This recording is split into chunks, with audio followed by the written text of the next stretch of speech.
እንግዲህ እኔ ምክንያት ሆኜ ወደ ሀገሯ ከረጅም ጊዜ በኋላ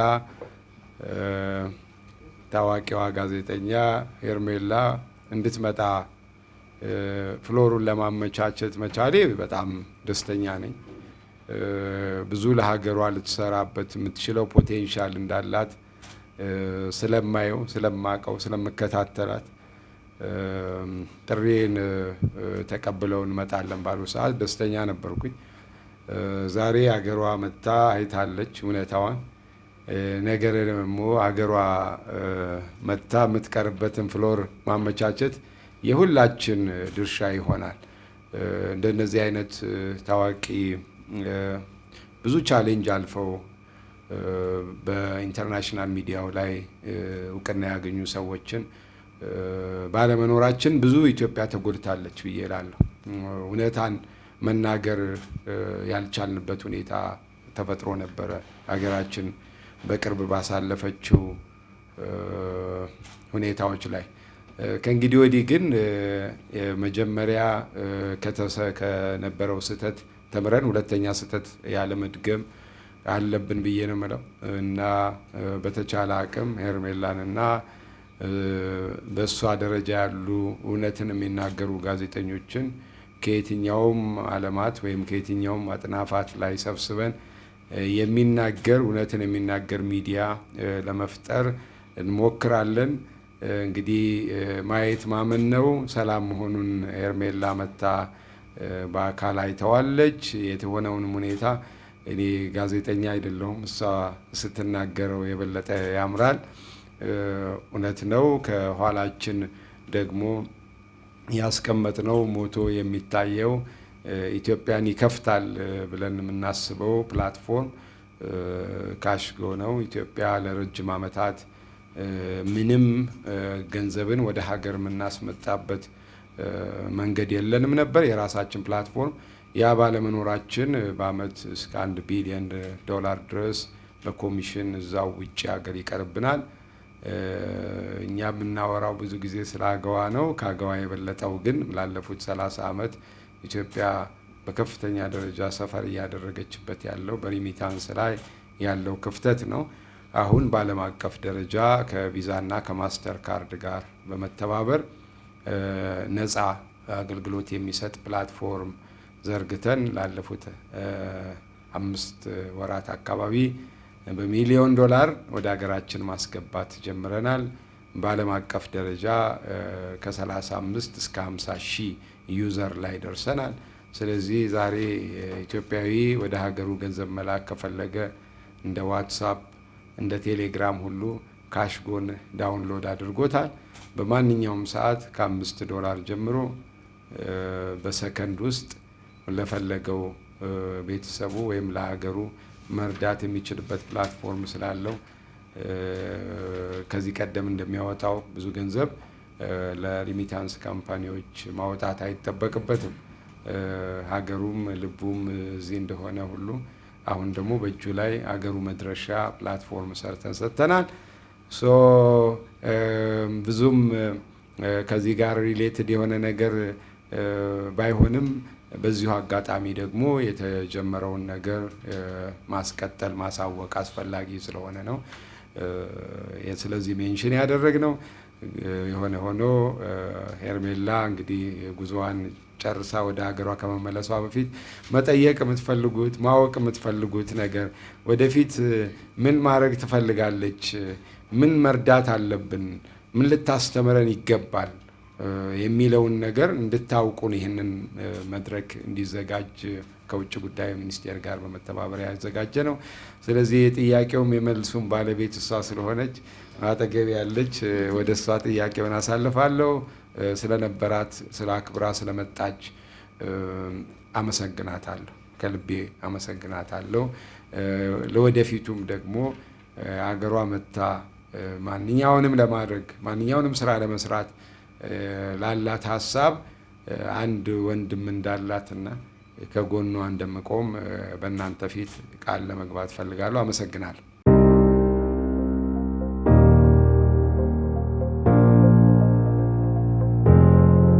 እጅግ በጣም አመሰግናለሁ። ያው አብዛኛውን ነገር አቶ ቴድሮስ ብለውታልና እኔም መጀመሪያ ከመጣች ጊዜ ጀምሮ በቀበላውም ከዛ በኋላም በነበረው ሂደት አብረን ነበረ።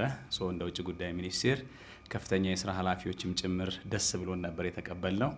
ጋዜጠኛ ሆኖ እንዳሳለፈ ሰው ደግሞ ሀገሯን በችግር ጊዜ ለማገልገል የተነሳች ቆራጥ ጋዜጠኛን ማግኘት ለኔ ትልቅ ልብን የሚነካና ደስ የሚል ነገር ያየውበት ስለሆነ እጅግ በጣም ደስ ብሎኛል። ከዛ በኋላ እንግዲህ የሄርሜላ ወደ ኢትዮጵያ መምጣት በብዙ ረገድ ብዙ ነገሮችን የቀየረ ነው። ለምሳሌ በርካታ ወጣቶች የተሳተፉበት ቦታ ላይ ሄዳ ልምዷን አጋርታለች፣ ከብዙ ሰዎች ጋር ተገናኝታለች።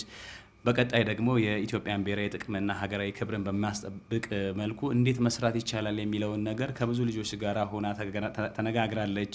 እንዲሁም ደግሞ ያው ኢትዮጵያ ያልተገባ ዓለም አቀፍ ጫና እየተደረገባት መምጣቱን ተከትሎ ኢኮኖሚያችን በከፍተኛ ሁኔታ እንቅስቃሴው ትንሽ ኩርፌት አየበት በመሆኑ ይሄንን ኢኮኖሚ እንዴት ማነቃቃት ይቻላል በሚባለው ዙሪያ ላይ የተለያዩ የኢኮኖሚ ውጤት ቦታዎች ጋር ሄዳ ሰራተኞችን፣ ባለሀብቶችን፣ ኢንቨስተሮችን በደንብ አነቃቅታልናለች። ከዚህ በኋላም ኤክስፖርት ኦሪየንትድ የሆኑ ፕሮዳክቶች እንዴት በከፍተኛ ሁኔታ ለዓለም አደባባይ ወይም ለዓለም ገበያ በቅተው ኢትዮጵያ ማግኘት ያለባትን ነገር በኢኮኖሚው ረገድ እንዴት ነው ማግኘት ያለባት የሚለውን ነገር ተገናኝታ ተነጋግራለች። ማገዝ የምትችለውን ነገር ለማገዝም ጭምር ቃል የገባችበት ነውና በብዙ መልኩ ሲለካ የሄርሜላ ወደ ሀገር ውስጥ መምጣት ብዙ ነገሮችን እንደ ሀገር የሚያተረፍንበት ነው። ከአሁን በኋላም ደግሞ ለምናገኛቸው ሀገራዊ ክብርን ብሔራዊ ጥቅምን በብዙ መልኩ ትልቅ የሆነ ማስተማመኛ ነገር የተሰጠበትም ስለሆነ ሄርሜላ እሷ ትዝብቷን ያው ተንቀሳቅሳ የተለያዩ አካባቢዎች ጋር ሄዳለች። ፈተናው ካሁን በኋላ ይቀጥላል። የኢትዮጵያ ብሔራዊ ጥቅምን የሚጋፋ ነገሮች በብዙ መልኩ ለእናንተ የሚነገር አይደለም። ከአባይ ጉዳይ ጋር የተያያዙ ብዙ ነገሮች አሉብን።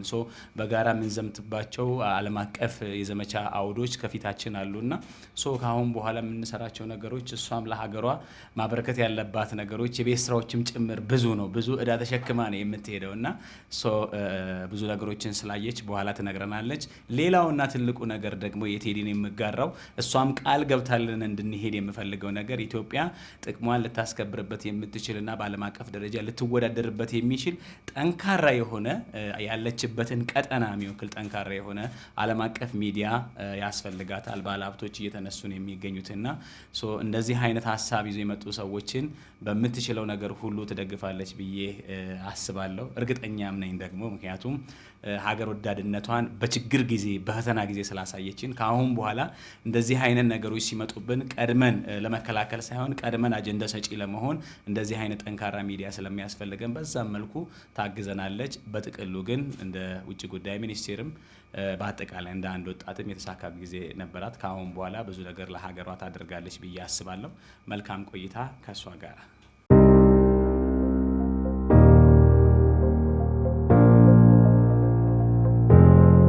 I just want to first say really thank you to Ato Tedros. He made this whole thing possible, honestly. If somebody did not, reach out to my mom and really made everything very comfortable, I was very comfortable there. I wasn't sure about coming, the security manaman, I just really, if somebody did not say, come on, we've got this covered, somebody didn't say, hey, come on, let's go. Simon, he's studying for some medical exam. So thank you so much to Ato Tedros. Really, really, it's so generous. So let's so summit እዚህ ቆይቼ security ምናምን ሁሉም ተዘጋጅቶልኝ ነው የመጣሁት. So that's a big deal ለኔ. So thank you. በጣም ለናሁ ቲቪም just so generous and I really appreciate it. I think, okay, so no more, right? It all started because, it really started because the anniversary of the war was coming.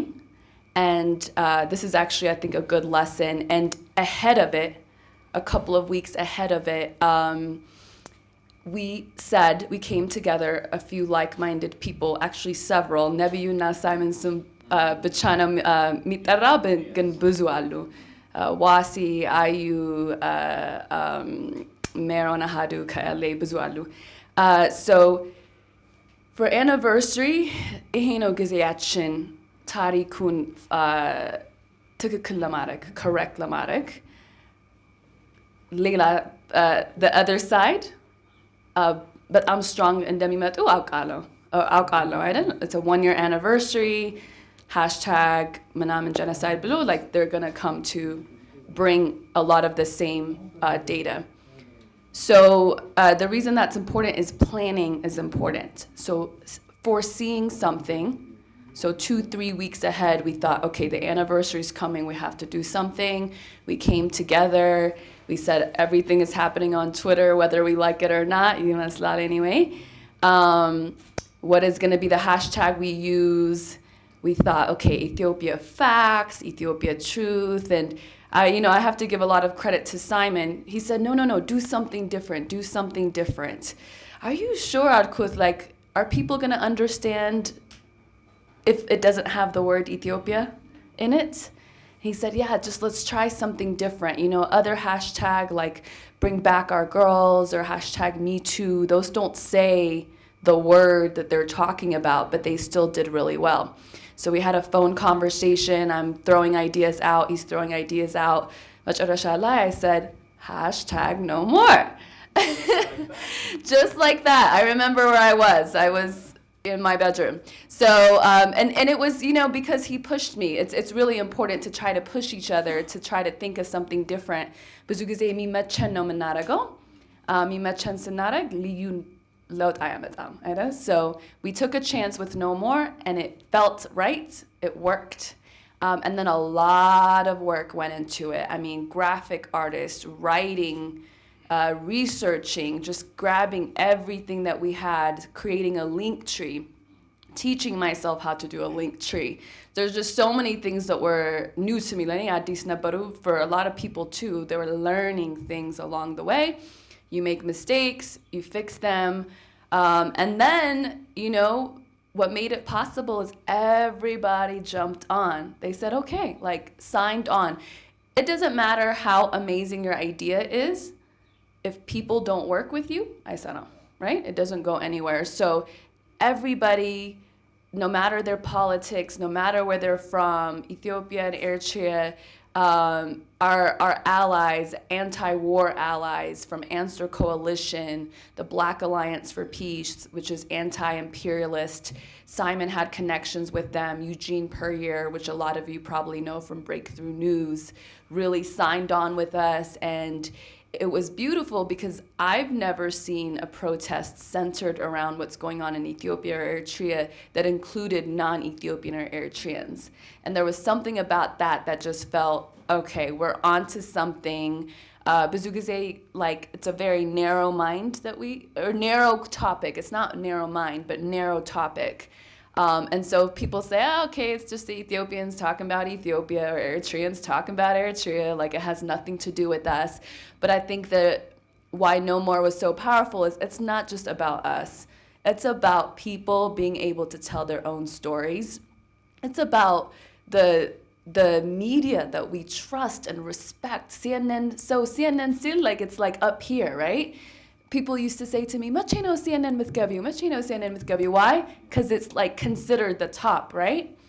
So those kind of places have a big responsibility to try to do it right. And for me, it was something new that they were getting it wrong on Ethiopia, but a lot of different countries have experienced what we've experienced 10, 20 years ago. So No More Simata, there was already so much in people. And it was just immediately some fire sparked. So to me, I'm just like a little bit of the light, and there was already all this other light. It just came together.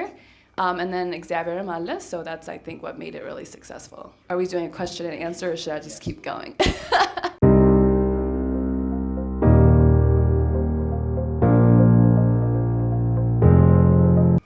We were also expecting your mom to be part of this, but unfortunately, I think she's left already. Yes. So I heard.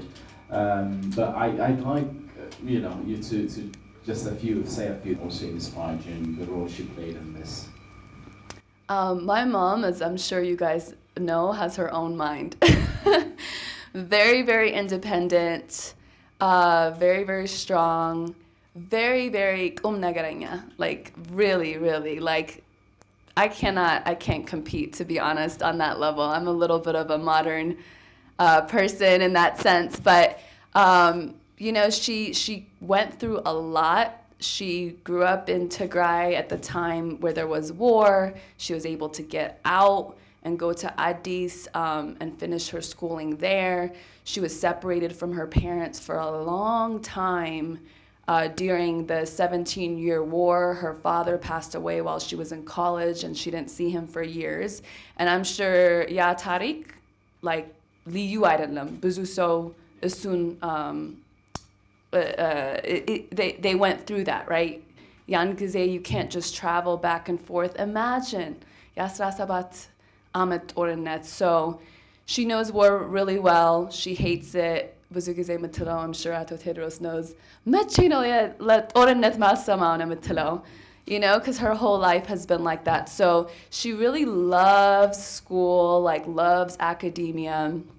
I'm not so academic in that sense. She went from here to Mississippi to get her master's መጀመሪያ just ለሁለት ዓመት ሄዳ ትመለስ ነበረ. That was the plan. And then ከአንድ ዓመት በኋላ እዛ ከቆየች they encouraged her to do her PhD. That's a 5-year degree. So she said, okay, I'll do it. ግን ልጆቼ መምጣት አለባቸው ባሌም ያኔ መምጣት አለበት ብላ visa ላከች. So we went and she finished in Mississippi. እኔ አሁን ሳስበው እንዴት ያደረገችው አላውቅም. Honestly, it's like, how do you get a PhD and raise 2 kids? We had a really good community, international community there, which was, I think, part of my life experience, is like I was around people from all over the world, just from when I was little. People took care of us when she needed to go to conferences, manamen, all kinds of people, like that look all kinds of ways. So I think from the beginning, I understood the race and ethnicity and background just didn't really mean anything. And then she got her postdoc, went all the way up to medicinal researcher, has a drug on the market, and it takes 10 years to really get a drug on the market, so that's a really big deal. So that's kind of her work history, and the whole time, I think the one way I would define kind of her approach, she calls that, she hates externalization, ማለት like አንድ ችግር ካለ like የሌላ ሰው ችግር አድርገህ and እንደ ራስህ መውሰድ, what can I do ብለህ you have to figure out a plan, right? So if we have an issue, we have a choice. We can say, you know, I'm like this, or I don't have money, or I don't have access, or I don't have the capability, I don't have the contacts, ምናምን. You can find ways to make it somebody else's problem so you don't have to do anything about it. Or you can say, I have to find a way around this. Let's see what I can do. And then ብዙ ጊዜ እንደዛ ስታደርግ, I think እግዚአብሔር ይረዳሃል, and he fills in the gaps, I think. So it's shown that in her life. I try to practice that too, you know, as I get older. And so that's kind of her big thing. The reason that she's here is because she's always said, okay, what can I do about it? You know, she just works really hard, very, very honest, you know, really like has a good heart, strong. Sometimes it might come off too strong, but really when you see it at the core, it means like it's from the right place. So as I get older, I really see that and appreciate that. So that's kind of her story, and I'm a product of all of hard work. She has also been a victim of whatever was going on during the start of the war, right? Yeah, she was in Tigray starting from October 2019. So ጦርነት ሲጀመር እዛ 1 ዓመት 2 ወር ቆይታ ነበረ. So I mean, I call it God. Like if she wasn't there, እዛ ባትኖር ይሄን ያህል like አልገባበትም, you know. I don't think so. So she was there. She had faith. She said she wasn't really worried. እግዚአብሔር እዚህ ድረስ አያመጣኝም like for something bad, ብላ she just stayed home. You know, she read a lot, she said. prayed a lot, tried to be, you know, a comfort and something strong for that community there, tried to make the children feel okay because they were worried, you know, about the some of the airplanes flying overhead, and just I don't know. It's just really amazing. It makes sense when I hear that. It makes sense why she survived when she was younger, because I don't know if I was her in that moment. I don't know if I'd be very inspirational. Thank you so very much. That's really a very good background and a wider perspective of what she's been going through, including her mom. In fact, እናቷ እንደውም እሳቸውም ያልሆነ ነገር ተናገሪ ሲባሉ እንደነበረ ኢንተርቪዋቸውን ያየን ሰዎች ትግራይ ጄኖሳይድ የሚለው ናሬቲቭ እሳቸውም ተቀብለው እንዲያስተጋቡ ሁሉ ሲነገራቸው ነው I stick with the truth ብለው የራሳቸውን የእውነት መንገድ የተከተሉ ምሳሌ ተምሳሌታዊ እናት ናቸውና እሳቸው እዚህ ባይኖሩም ስለ እሳቸው ሳናነሳ ብናልፍ አንፌር ነው ብዬ ነው ፕሮፌሰር ሀረገወይን አሰፋን የሄርሜላ እናት ያነሳ ነው። በጣም እናመሰግናለን። አሁን actually I wasn't meant to do a lot of questions here. ለእናንተ ነው እድሉን የምሰጠውና ጥያቄዎቻችሁን አሁን ማንሳት ትችላላችሁ። ለማይክ በዲህ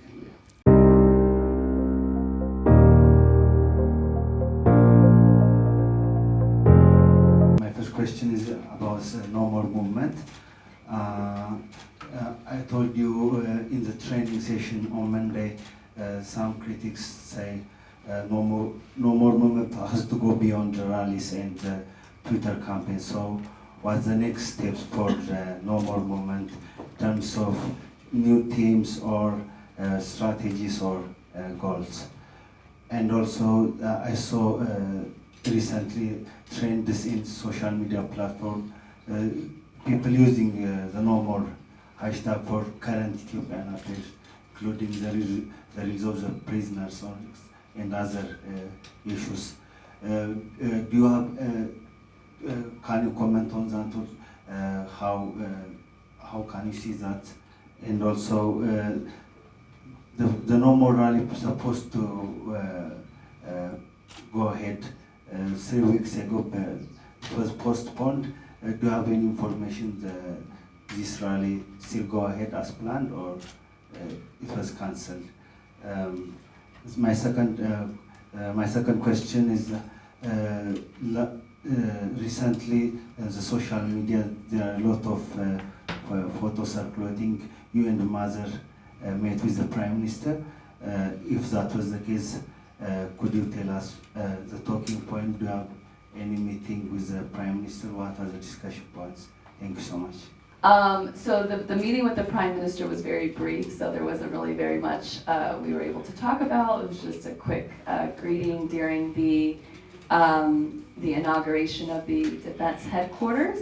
I met him as well as the First Lady.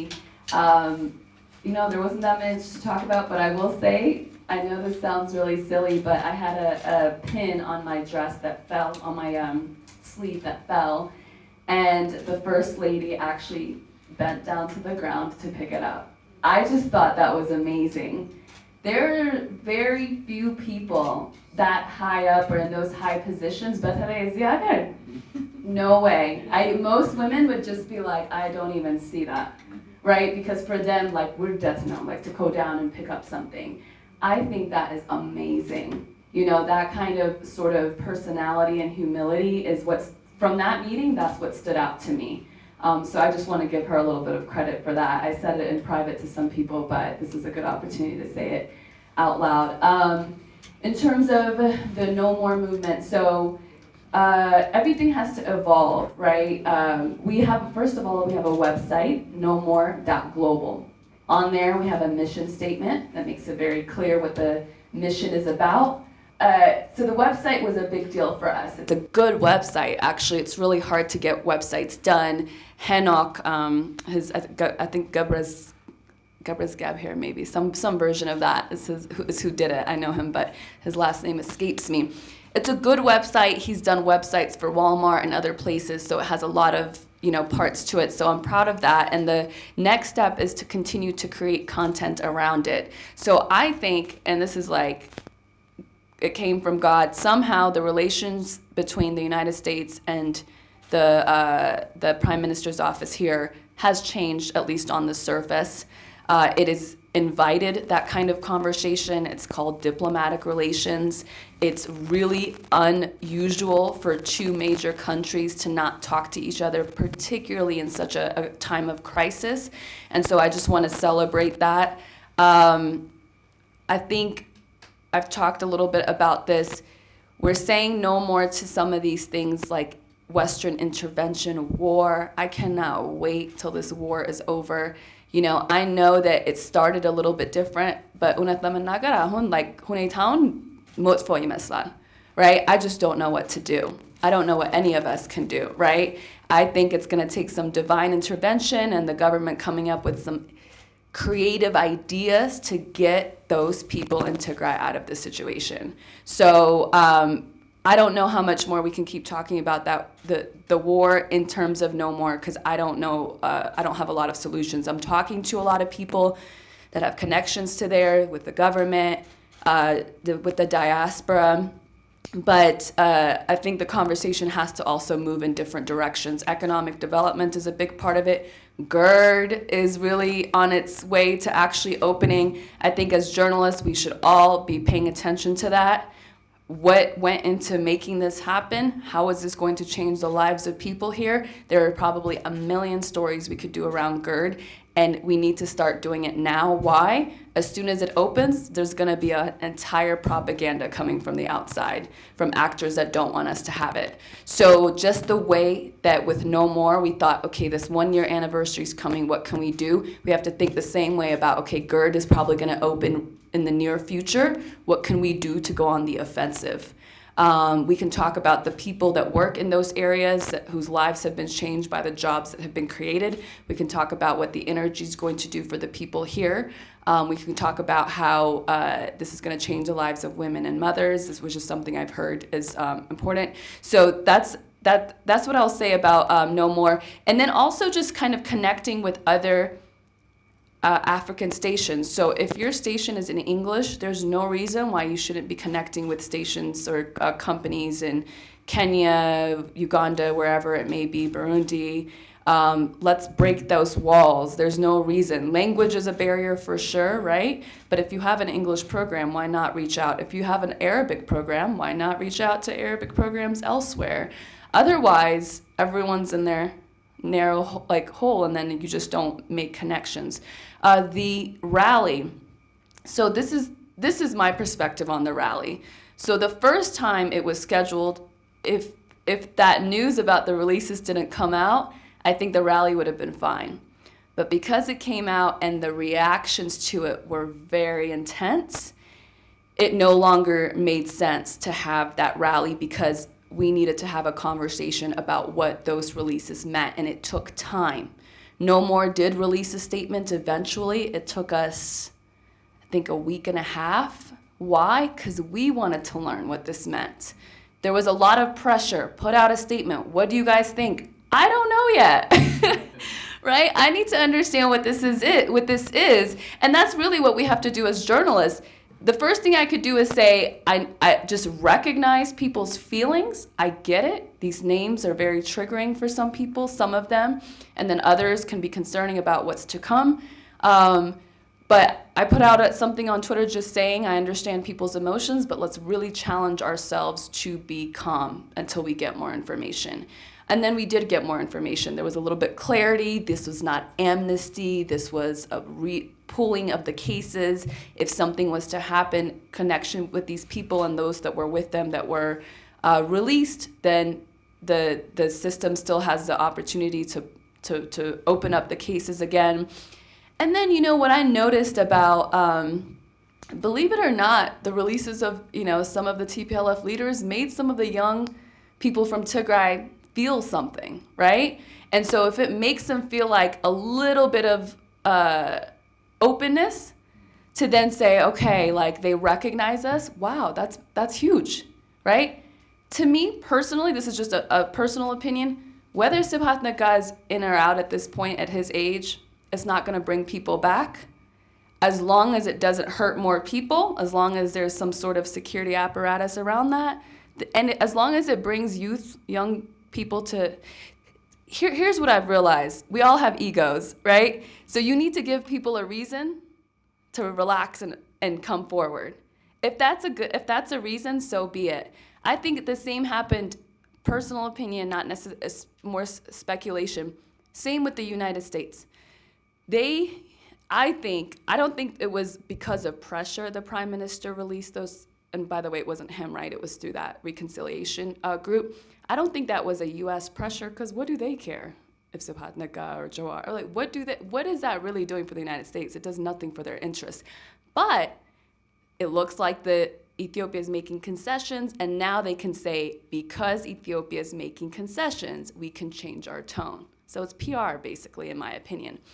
So that's sort of the stance on some of the releases. Now, the rally, the Tuesday after the rally was scheduled, there was a Pan-African conference that was happening here.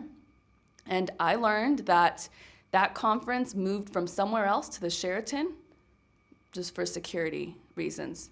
To me, I hear that and I say, okay, if that's happening, and maybe that's connected to the releases or the reaction to the releases, then why would we have a rally at a time where security is a little bit of a concern? It's not worth it. If you have bad actors, that is the perfect time where they'll do something. So even if it's a scare, something little that scared people, the conversation would be dominated by that. And then on top of that, people would say, oh, it's because of these releases that this violence happened, whether it's true or not. Now we're 4 steps back. My personal opinion about rallies, they're not that important. We don't need to do rallies all the time. We did rallies, people showed up, they committed, we made a statement, we used social media to amplify them. Now let's go do some work that's behind the scenes, right? Just because you don't see things happening on social media, it doesn't mean people aren't working. In fact, some of the best work is happening off of social media. So let's see how we can help people in our community. Let's see how we can help people that are poor, that don't have a job, that are sick, and then get that data, get the stories, and then put it out on social media so that you can show people, look, things are happening.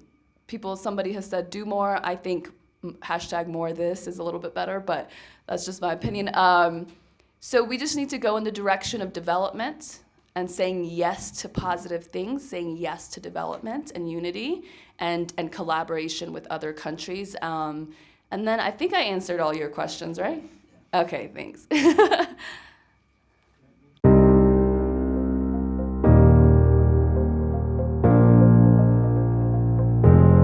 My name is Habtam Ashari from ABC. The first question that I have is, what is your fair comment about the federal government of Ethiopia to manage the current crisis in the northern part of Ethiopia? That's your personal opinion about this regard. And the government of Ethiopia is on the way to undertake national consultation at international or at national level. What's your personal comment on this regard? What was the second question? The government of Ethiopia is undertaking preparations to make the national dialogue or the national consensus dialogue. What is your personal comment on this regard? Your first question, I think the Ethiopian government has a huge task. I am not qualified to say whether, I don't know what to do. But what I will say is, I think it is past time, in my opinion, to be talking about TPLF atrocities, because now we have to talk about, okay, but how do we fix it? Because they're not gonna, right? They are committed to dragging the people down with them. And so essentially what we have, in my opinion, is a hostage situation. Now, some of those hostages might buy into the idea, right? So I'm not saying everybody's involuntary. But if anyone's going to fix this crisis, to me, it's the Ethiopian government and the Ethiopian people coming together and coming up with something. And I don't know what that something is. This is such a bad situation, right? There's already so much damage. So I am humbled by how much the Ethiopian government has been able to accomplish. The odds were completely against this country, including the army, including the media propaganda. whether you believe in God or not, there's some sort of divine intervention here, right? So knowing that and seeing that, I can't sit here and say they don't know what they're doing or I have a better idea, because I don't, right? So what I really hope, and I've heard this from government officials, and I hope to see it through, is people now, no matter what they think, say, we have to figure out how to fix this. As long as you have this region that's under that kind of terror, that's in that situation, I mean, how happy can we really be as a region? It's always going to be in our faces, right? So I just hope the best for everybody that's involved, and I hope they use their wisdom and any capacity that they have. And I think the national reconciliation is a part of that conversation. If people that previously feel like they supported TPLF or they supported the leadership there, if they can be a part of the conversation in a different way, I think that will be a necessary part of undoing this war.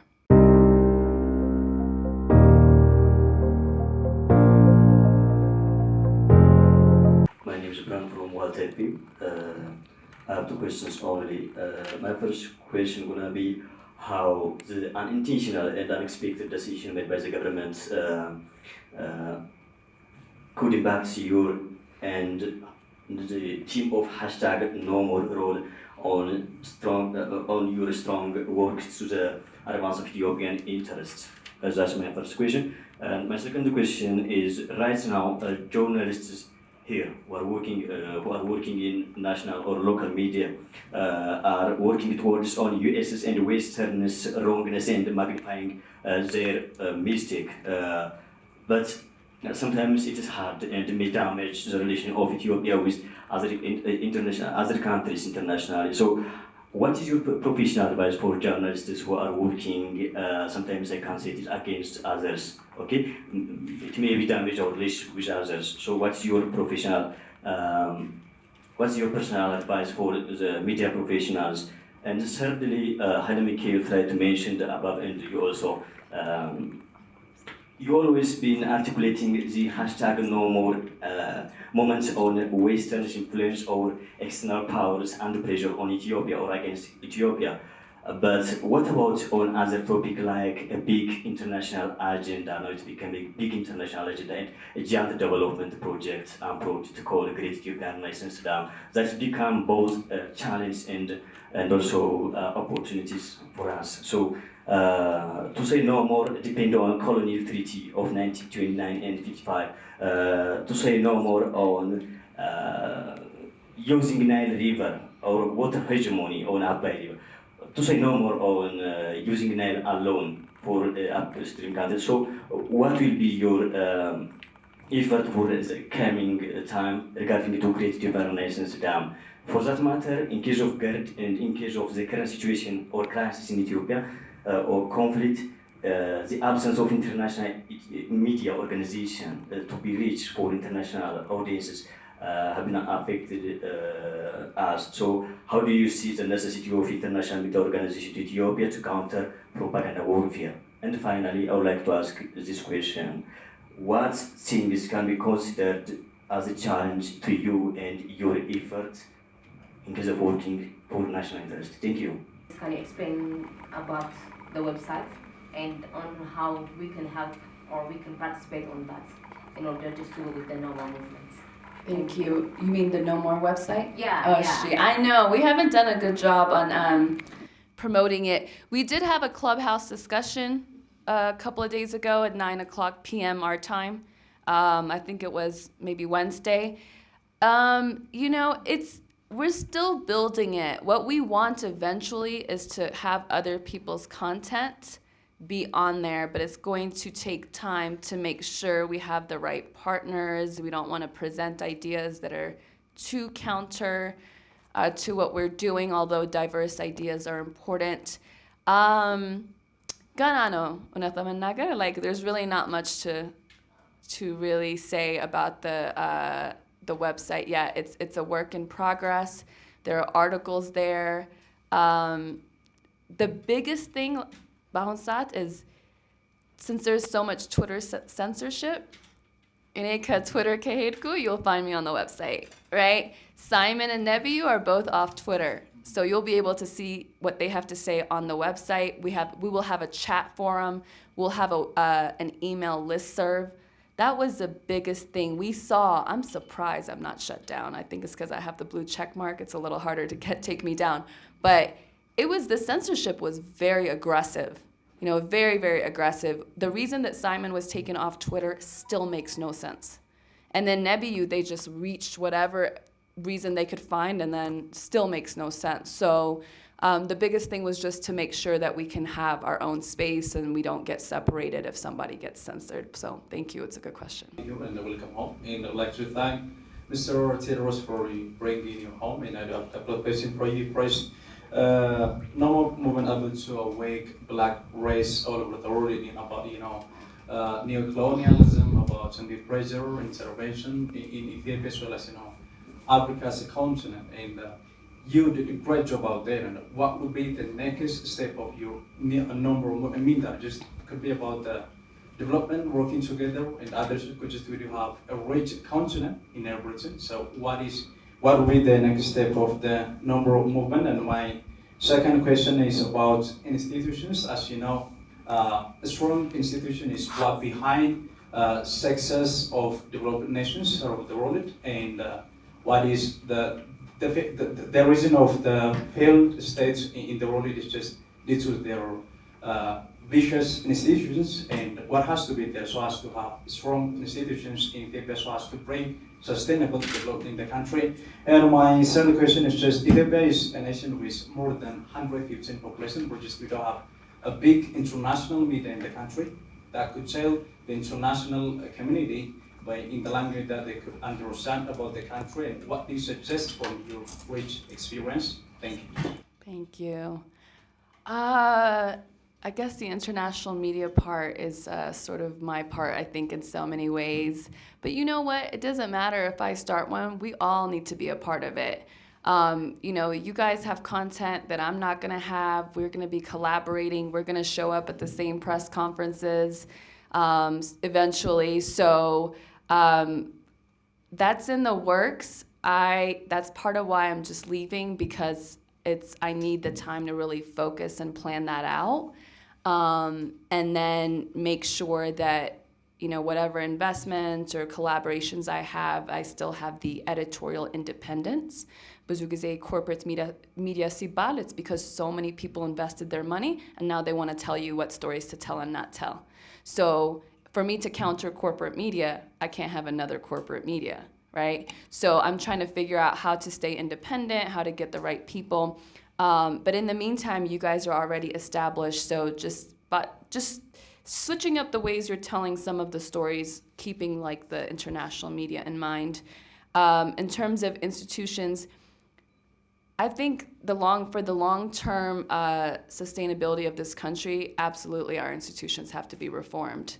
You may like the prime minister now, but if the institutions aren't right, the next person may not be so good, and then you've got a lot of problems. A lot of what this, I think the way this country runs is,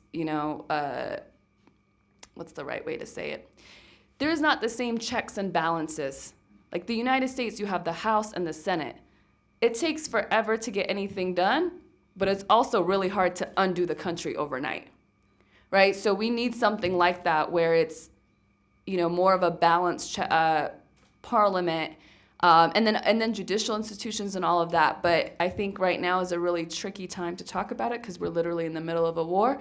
In the middle of a war, even the U.S. doesn't follow the same orders. The president can make decisions very quickly for the sake of the security of the country and things like that. So I think institutions, educational, health institutions, the political institutions all have to move into the direction of having checks and balances, being well run, not being corrupt, so that the next generation doesn't have to deal with what we dealt with this sudden turn of the country, just the way that our parents dealt with the sudden turn of the country. In terms of next steps with No More, one thing that we want to do is have a declaration list, meaning like, what do we stand for? Like having just really bullet points. One, Like unity, what does that mean? Like 2, Pan-Africanism, what does that mean? 3, anti-Western intervention, what does that mean? And so we are all working on it. Part of the reason, again, I'm going back is because they're like, hello, like, what are you doing out there? Like, we're not, I'm not as involved with No More at the moment because I'm here meeting people, going different places. So when I go back, we'll really be having like, long meetings, and, the time zone is also really difficult. So once we have those declarations written down, then we can say, hey, if you meet these requirements, we'll support you. We don't have to do the project or the campaign. But until we know exactly what the criteria is, it's hard. Like, I want to support other people. There are other people in the Ethiopian community and the Eritrean community and other African communities that are, Mali's got a lot going on right now. I want to support that under No More, but it takes time to study it, and we have to have a meeting about, like, so what are you guys really doing? Because it's really easy to think it's a No More movement, but it's like the opposite. So I don't want to accidentally support the wrong thing. This just has to be really written out. መጀመሪያ ሲጀመር it was just like, let's just do it. It happened on social media. ብዙ ጊዜ, like, companies are not established like that. First you have a mission, then a vision, then, the different values, the structure. We did it backwards.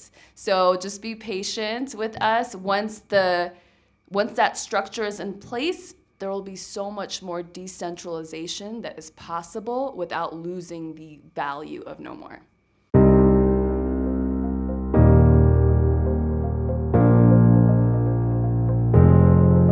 My first question is, as we all know, most of the international media have been reporting fabricated and unbalanced news on the situation of Ethiopia.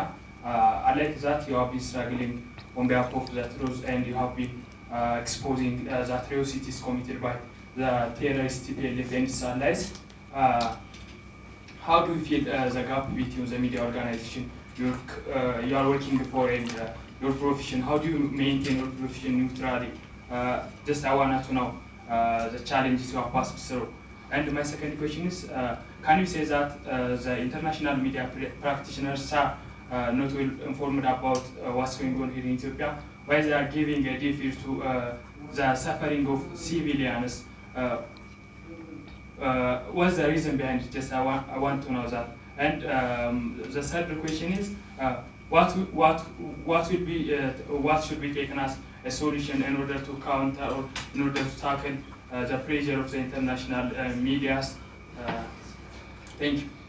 Thank you. I'll start with the point about objectivity. Objectivity is always a work in progress. You have to evolve with the different information that you're getting. We all can only be as objective as we can. I don't believe there's like a hard objective line on most things. I think that, when you're sort of looking at big picture, it's not always, most things are not like the TPLF story, meaning you don't get almost 30 years of data, 30 years of one entity being in power. Most things are not going to be that black and white. Assume black and white bihonim bahon saat, there's a little bit of a lot of gray area stuff happening, right? Meaning, okay, we can keep focusing on what they have been doing and did, but really the newest topic is how do we fix it, right? Or what exactly is causing some of the suffering there now. So I know there's some stuff happening in Abala that's actually straining the humanitarian access. The humanitarian aid trucks, they just take them and then nobody says anything. It's like insane to me, right? And then people think it's no big deal, it's trucks. No, it's literally how things get there, right? The plane is not going to carry as much cargo as all these trucks. So to be just, to advance the conversation, just talk with what's new. Like when we're in an editorial room, we can't just say, TPLF's a terrorist group, or that, like that. We already know that. Like, what's new today? What's causing today's crisis? What happened in Afar did not help the access. Now they're doing it through Abala. Like, this international media is just so messy. I mean, some of it is true, some of it's not, some of it I don't know. So the best thing we could do is just talk about what we do know. We have more access to them, to these areas than they do. So if you can talk to people in Abala and really try to get more direct information, you're already doing more than they're able to get. In terms of are they not informed or not, you know, this is a structure. So it's a corporate media, like, so that means those people are tied to the government in some ways. They already know what they want to be said. So then the sources they give you, the UN, USAID, all that, say what they want to be said. And then the journalists use those sources because they're considered credible sources.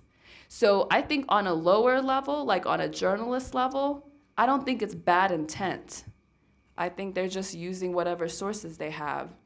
And they don't really care that much. I mean, it's just one country, like out of 1 million countries in the world that they cover, right?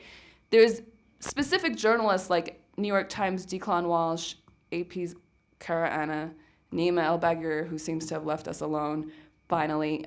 They know what they're doing, right? They have an agenda, they're there to meet it. Everybody else is just kind of doing what they think is the truth. It's confusing.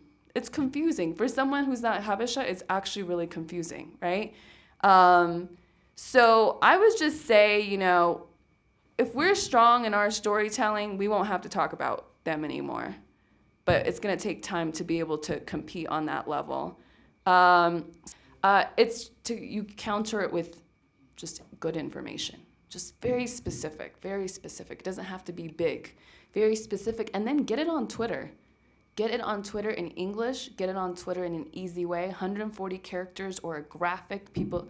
You know what's better than 140 characters? Pictures. Like, people are so basic. Like, you know, Instagram does really well. Why? Pictures, right? So if you can just, like, this part of what we do in news is, like, you just put away your complicated brain, you process the complicated stuff, and just literally spoon feed people, like, super simple. It can't be too simple, especially when you're talking about, you know, trying to get our story to the international media. We need to just say, here, look, like a number. Isn't that interesting? Like, it has to be that basic, because otherwise they're just not going to spend the time. Thank you.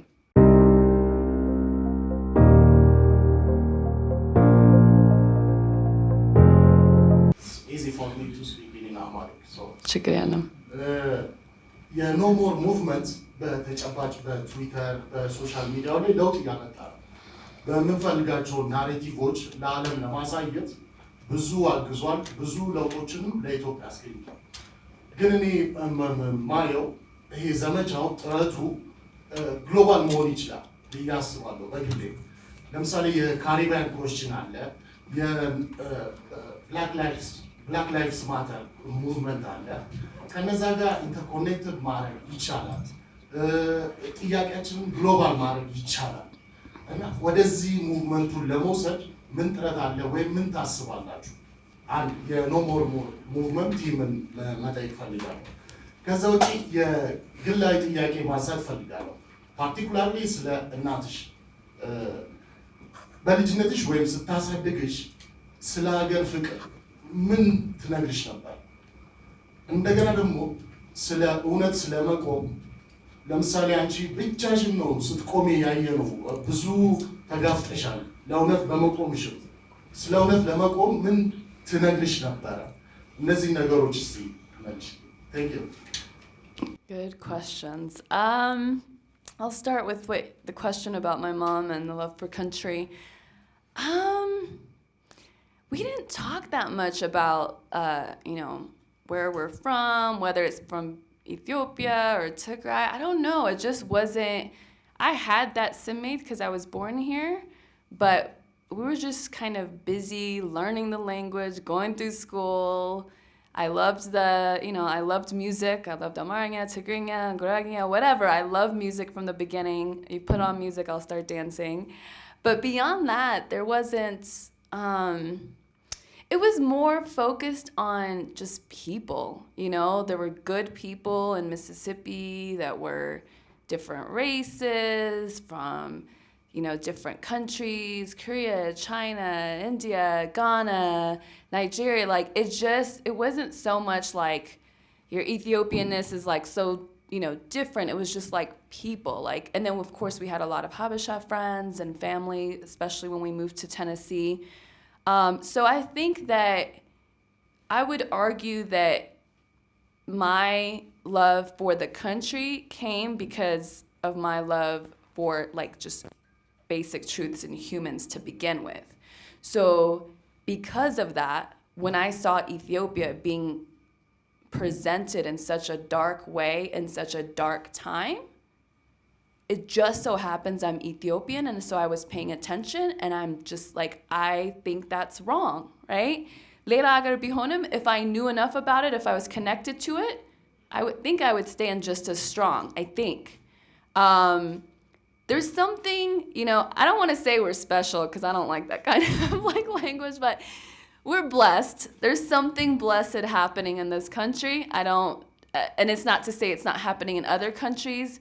I don't know. There's like a core like goodness in a lot of people. I know the culture can be a little bit complicated, andande, and I think some of it is because people are trying to survive, and there's a little bit of a culture of just surviving, so maybe people are being different than they would normally be in a different time. But at the end of the day, I believe in the goodness of the people in this country, and it will come out more if the institutions are better, if healthcare is better, if education is better, so we can be free of all this like shikam, right? Like sometimes it's just like a cultural shikam. Why? Because it's about survival, and there's just there's people with a lot of money and a lot of people with no money. Like there's just that kind of society is not going to be best long term. So that's what I would say. And then because I was born here, I just love the language and the food and things just naturally connected like that. In terms of the truth and standing with the truth, I don't know. Like, I didn't think that hard about like what is gonna happen if I say this. I didn't think that hard. Because to me, ለረዥም ጊዜ ከሁማኒታሪያን ትግራይ humanitarian የሚባሉ ሰዎች ሰርቼ, like I gave so much of my time for free, my energy, my advice, all of that. ስለዛ to me, I had every right to have my opinion. From about November to March, April, I gave a lot of my time to that cause, even though there was a lot of things I didn't agree with.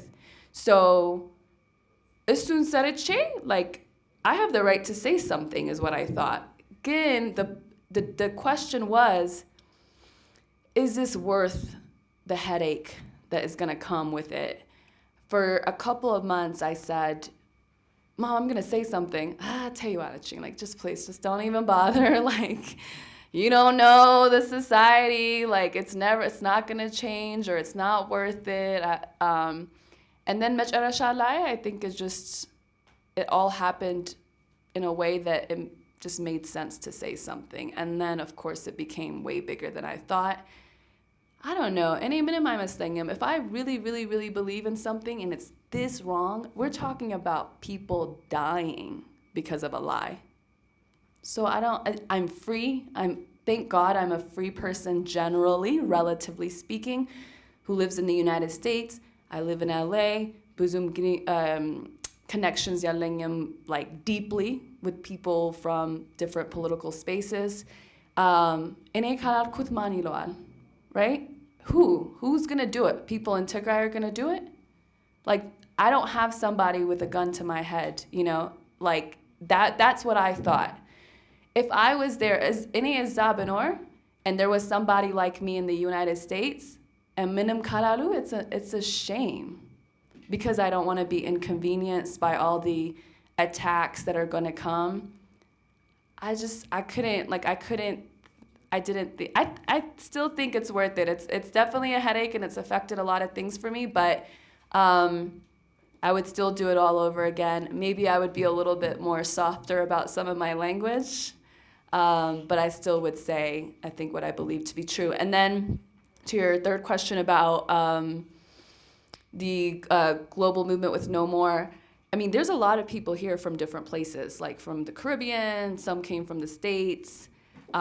different parts of Africa, I hope you guys are talking to them and interviewing them and having them on your channels. I've been doing some connecting, but I could do more. The access is there. If you guys create content for us, we'll share it, right? It shouldn't always be like, what is No More doing to make this happen? If you guys give us content where you're talking to somebody from Kenya or Uganda, we'll use it. Like if it's like usable, and then we'll add #NoMore to it. And that's a part of making it happen. Like, I don't think it should be that we are trying to feed the movements. Part of it has to go like both ways. Like content is important. Content kalilan, it's just, we're saying the same thing over and over again. Actually. So we just need more unique connections with different Pan-African stations, especially if you're doing English or Arabic. There's really no reason why not to make those connections. Thank you. So I think similar to what we did with No More, the point of penetration is not directly to the mainstream media, it's through Twitter. So you make them see it because everybody's sharing it. So No More was not successful because we made CNN let us get on. They still, it was really difficult, right? So Twitter is game changer. It is truly a game changer. I cannot emphasize that enough. So if you have a 15-minute interview, of course that's difficult to have someone listen to, but take a good minute or two and put it on Twitter, add #NoMore, send it to a bunch of people. Everything takes so much work. Even with No More, I can't even explain to you how much work went into that because it requires so much detail. I have to write the tweet, I gotta do the research, I gotta make sure it's right. Everyone's doing so many things. So don't think that it's like you produce the interview and you're done. Even when I produce interviews, I'm not done. If I do, I kind of have a following, so people will still look at it anyway. But to really get it exposure, I have to go in, edit, find that minute, take a quote from there, write it in text. So you're feeding them the video, you're feeding them the text, the title. There's even, if you put a title on it that's 4 words that says what the point is about, and then you add #NoMore, you send it to everybody you know. Just be annoying. Be annoying until you get some exposure. If you believe in that content, just send it to me. Maybe I'll see it. Maybe I won't. Send it to Ethiopian American Development Council that is in Denver. Send it to all the accounts that you know and just keep sending it. One day somebody's gonna retweet something, then you get a bunch of followers, a lot more followers, that video becomes conversation, and then that's huge if you do something like that. So don't think it's just you create it and then it somehow CNN's gonna be we really like that video. They won't even look at what I've done and I've got some mainstream media experience. So just force it through Twitter, and that's one way you could do that. Thank you so much.